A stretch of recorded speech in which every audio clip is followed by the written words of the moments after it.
வணக்கம், வெல்கம். இது சிம்பிளி சமையல். நான் உங்கள் ரேகா. எல்லோரும் நலமுடன் இருக்க இறைவனை வேண்டுகிறேன். என்னங்க இப்போ தான் திங்கக்கிழமை வந்த மாதிரி இருக்குது, அதுக்குள்ளே வீக்கெண்ட் வந்துருச்சு. சரி, ஓகே, வீக்கெண்டுனா என்ன, ஏதாவது ஒரு ஐட்டம் நம்ம ஸ்பெஷலாக செய்யணும் இல்லையா? அதனால தான் இன்றைக்கி ஒரு சூப்பரான ரெசிபியோடு வந்திருக்கேன்.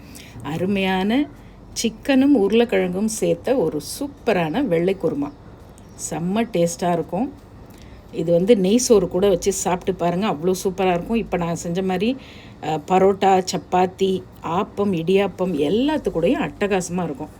நம்ம சேனலை புதுசாக பார்க்குறவங்க, சேனல் பிடிச்சிருந்துன்னா மறக்காமல் சப்ஸ்கிரைப் பண்ணிக்கோங்க. பெல் ஐக்கான் கிளிக் பண்ணிவிடுங்க. ஆல் பட்டனும் ப்ரெஸ் பண்ண மறந்துடாதீங்க. வாங்க கிச்சன் போகலாம். முதல்ல இதுக்கு ஒரு தேங்காய் பேஸ்ட் அரைச்சிக்கலாம். நான் ஒரு 1/2 கிலோ சிக்கன், 1/4 கிலோ உருளைக்கிழங்கு போட்டு செய்ய போகிறேன். ஸோ அதுக்கு ஒரு 1/4 மூடி துருவின தேங்காய் எடுத்துக்கோங்க. நம்ம இதில் மிளகாத்தூள், மஞ்சத்தூள் அதெல்லாம் போடவே போகிறதில்ல. அதனால் காரத்துக்கு இதில் பச்சை மிளகா தான் சேர்க்க போகிறோம். நான் இன்றைக்கி இது கொஞ்சம் நல்ல காரமான மிளகா அப்படிங்கிறதுனால 3 மிளகா போடுறேன். உங்கள் வீட்டில் நீங்கள் வச்சுருக்க பச்சை மிளகா காரத்துக்கு தகுந்த மாதிரி நீங்கள் மிளகாயை சேர்த்துக்குங்க. அப்புறம் 1 டீஸ்பூன் சோம்பு. இப்போது ஒரு 10 முந்திரியும் 1 டீஸ்பூன் கசகசாவையும் வெதுவெதுப்பான தண்ணியில் ஒரு 15-20 நிமிஷம் முதல்ல ஊற வச்சுடுங்க.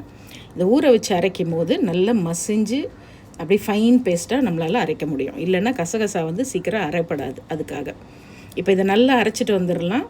ஃபஸ்ட்டு கடாயில் 2 டேபிள் ஸ்பூன் எண்ணெய் ஊற்றிக்கோங்க. 2 சின்ன துண்டு பட்டை, 2 கிராம்பு, 2 ஏலக்காய். உங்களுக்கு கல்பாசி, அப்புறம் ஒரு பிரியாணி இலை அதெல்லாம் கூட வேணும்னா போட்டுக்கலாம். பட் இதுவே போதும். அடுத்தது 2 பெரிய வெங்காயம் நல்ல பொடியாக நறுக்கி சேர்த்துக்குங்க. சிக்கனை நல்லா சுத்தமாக வாஷ் பண்ணி வச்சுடுங்க. நம்ம எப்பயுமே மஞ்சத்தூள், கல்லுப்பு போட்டு வாஷ் பண்ணுங்கன்னு சொல்லுவேன். ஆனால் இது வெள்ளை குருமாங்கிறதுனால நான் மஞ்சத்தூள் போடலை. கல்லுப்பும் கொஞ்சம் லெமன் பிழிஞ்சு அதில் நல்லா சிக்கனை வாஷ் பண்ணி தண்ணி இல்லாமல் வடித்து வச்சுக்கோங்க. ஸோ வெங்காயம் லைட்டாக ஒரு கோல்டன் ப்ரௌன் கலரில் வதங்கி வரட்டும். அப்போ நம்ம 1 டேபிள் ஸ்பூன் அளவு இஞ்சி பூண்டு விழுது இதோட சேர்த்துக்கலாம். ஸோ வெங்காயம் சீக்கிரமாக வதங்கிறதுக்கு நான் 1 டீஸ்பூன் சால்ட்டும் சேர்த்துட்டேன். ஸோ அப்போ ஃபாஸ்ட்டாக வதங்கிடும். ஒரு 15 நிமிஷத்தில் இந்த குருமா சூப்பராக அப்படியே மணக்க ரெடி பண்ணிடலாம். நீங்கள் 1 டேபிள் ஸ்பூன் இஞ்சி பூண்டு விழுதும் சேர்த்து இந்த வெங்காயத்தோடு அந்த பச்சை வாசனை போகிற அளவுக்கு நல்லா வதக்கி விட்டுடுங்க. செய்கிறது ரொம்ப ஈஸி. அவ்வளோ டேஸ்ட்டாகவும் அவ்வளோ ஃப்ளேவர்ஃபுல்லாகவும் இருக்கும் இந்த குருமா. நான் இன்றைக்கி நம்மளுடைய செந்தூரோட குருமா மசாலா சேர்க்க போகிறேன். சப்போஸ் நீங்கள் குருமா மசாலா வாங்கி வச்சுக்கிட்டிங்கன்னா அப்படியே ஹோட்டலில் சாப்பிட்ற குருமா மாதிரி அட்டகாசமாக இருக்கும். அது இல்லை அப்படிங்கிறவங்க தேங்காய் கூடவே இன்னும் கொஞ்சம் 2 பட்டை, கிராம்பு, ஏலக்காய் அதெல்லாம் சேர்த்து அரைச்சிக்குங்க. பட் நம்ம குருமா மசாலா போட்டு இந்த சிக்கன் குருமாவோ, மட்டன் குருமாவோ, வெஜிடபிள் குருமாவோ எதில் இருந்தாலும் நம்ம குருமா மசாலா போட்டு செஞ்சு பாருங்கள். அப்புறம் நீங்கள் விடவே மாட்டீங்க. ஸோ சிக்கனை இப்போ போட்டாச்சு. நல்லா இந்த வெங்காயம், இஞ்சி பூண்டோடு சேர்த்து வதக்கி விட்டுடலாம். ஒரு 2-3 நிமிஷம் நல்லா வதக்கி விடுங்க. அதுக்கப்புறம் ஒரு 2-3 நிமிஷம் மூடி வச்சுடுங்க. ஸோ சிக்கனே நமக்கு எவ்வளோ தண்ணி விடுதுன்னு பார்த்துக்கலாம். இப்போ நல்லா வதக்கியாச்சு. மீடியம் ஃப்ளேமில் வச்சுட்டு மூடி வச்சிடலாம்.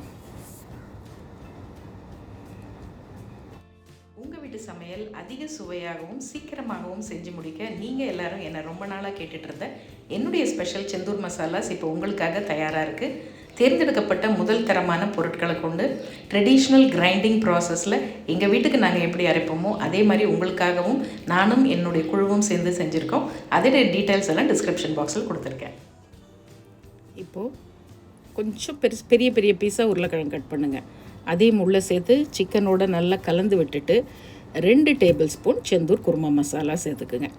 இந்த ஒரு மசாலா போடுறதுனால வேறு எதுவுமே நீங்கள் சேர்க்க தேவையில்லை. ஆனால் அவ்வளோ வாசனையாகவும் குருமா அவ்வளோ டேஸ்ட்டாகவும் இருக்கும். இப்போ நம்மளுடைய செந்தூர் மசாலாவில் காம்போ ஆஃபர்ஸ்லாம் நிறைய போயிட்டுருக்கு. தமிழ்நாடு ஃபுல்லாக ஃப்ரீ ஷிப்பிங்கோட. டீட்டெயில்ஸ் டிஸ்கிரிப்ஷனில் இருக்குது. நம்பர் எடுத்து நீங்கள் வாட்ஸ்அப் பண்ணி ஆர்டர் ப்ளேஸ் பண்ணிக்கலாம். ஸோ குருமா மசாலா போட்டு இந்த உருளைக்கிழங்கு சிக்கனோடு சேர்த்து ஒரு 2 நிமிஷம் நல்லா வதக்கி விட்டுட்டு மறுபடியும் மூடி வைங்க. ஸோ அப்போ சிக்கன் எந்த அளவுக்கு தண்ணி விடும், இந்த தண்ணி நல்லா விடவே சிக்கன் ஒரு பாதி அளவு வெந்துடும். இதுலேயே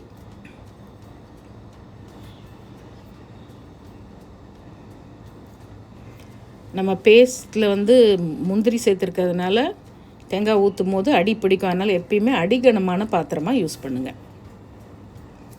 இப்போ பாருங்கள், சிக்கனை எவ்வளோ தண்ணி விட்டுருக்கு. இப்போ ஒரு ஃப்ளேவருக்காக நம்மளுடைய செந்தூர் ரோஸ்டட் பெப்பர் பவுடரில் ஒரு 1/4 டீஸ்பூன், ரொம்ப போட்டுறக்கூடாது, ஒரு 1/4 டீஸ்பூன்லேருந்து இல்லை 1/2 டீஸ்பூன் வரைக்கும் போட்டுக்கலாம். இப்போ நான் செய்கிறது 4 பேர் தாராளமாக சாப்பிட்லாம் அந்த குருமா. இப்போ நம்ம அரைச்ச தேங்காய் விழுதையும் சேர்த்துடலாம். தேங்காயில் முந்திரி கசகசாக இருக்கிறதுனால நல்ல திக்னஸ் வரும். அதனால் நல்லா கலந்து விட்டுட்டு, உங்களுக்கு குருமாங்கிறது ரொம்ப தண்ணியாகவும் இருக்கக்கூடாது, ரொம்ப திக்காகவும் இருக்கக்கூடாது, அந்த மீடியம் கன்சிஸ்டன்சியில் இருக்கணும். அதனால் ஒரு கப் அளவு வெதுவெதுப்பான தண்ணியை அந்த மிக்ஸி தேங்காய் அரைச்சதுலேயே ஊற்றி நல்லா கலந்து ஊற்றிடுங்க. இந்த சமயத்தில் நம்ம உப்பு கரெக்டாக இருக்கான்னு ஒரு தடவை செக் பண்ணிக்கோங்க. ஏன்னா ஃபஸ்ட்டு நம்ம வெங்காயம் வதக்கும் போது உப்பு சேர்த்தோம். இப்போ கொஞ்சம் கம்மியாக இருந்ததுன்னா இன்னும் ஒரு 1/4 டீஸ்பூன் சேர்த்துக்குங்க. எல்லாத்தையும் நல்லா கலந்து விட்டுட்டு அப்படியே மீடியம் ஃப்ளேமில் விட இன்னும் கொஞ்சம் லோ ஃப்ளேமில் வச்சு ஒரு 5 நிமிஷம் நல்லா மூடி வச்சுடுங்க. அதுக்குள்ளே சிக்கனும் நல்லா வெந்துடும், உருளைக்கிழங்கும் நல்லா வெந்துடும். இந்த உருளைக்கிழங்கு இந்த குருமாவில் அவ்வளோ டேஸ்ட்டாக இருக்கும். குழந்தைங்க ரொம்ப பிடிச்சி சாப்பிடுவாங்க. ஏன்னா இதில் ரொம்ப காரம் இருக்காது, ரொம்ப மிதமான லைட்டான ஒரு ஸ்பைசினஸ். உங்களுக்கு கொஞ்சம் காரம் வேணும்னா இன்னும் 2 மிளகாய் எக்ஸ்ட்ராவை நீங்கள் வச்சு அரைச்சிக்கலாம். அவ்வளோதான். 5 நிமிஷம் கழித்து குருமா கமகமன் வாசனையோடு உங்களை கிச்சனுக்கு கூப்பிடும். அப்புறம் நல்ல சிம்மரில் வச்சுட்டு பொடியாக நறுக்கின கொத்தமல்லி, ஒரு 4-5 இலை மட்டும் புதினா அப்படியே உள்ளே சேர்த்து கலந்து விட்டு இறக்குங்க.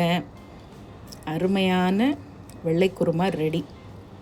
இதே மாதிரி நீங்கள் வெஜ் குருமாவும் இதே மாதிரி செய்யலாம், மட்டன் குருமாவும் இதே மாதிரி செய்யலாம். இதே மெத்தடில் ஃபாலோ பண்ணி செய்யுங்க.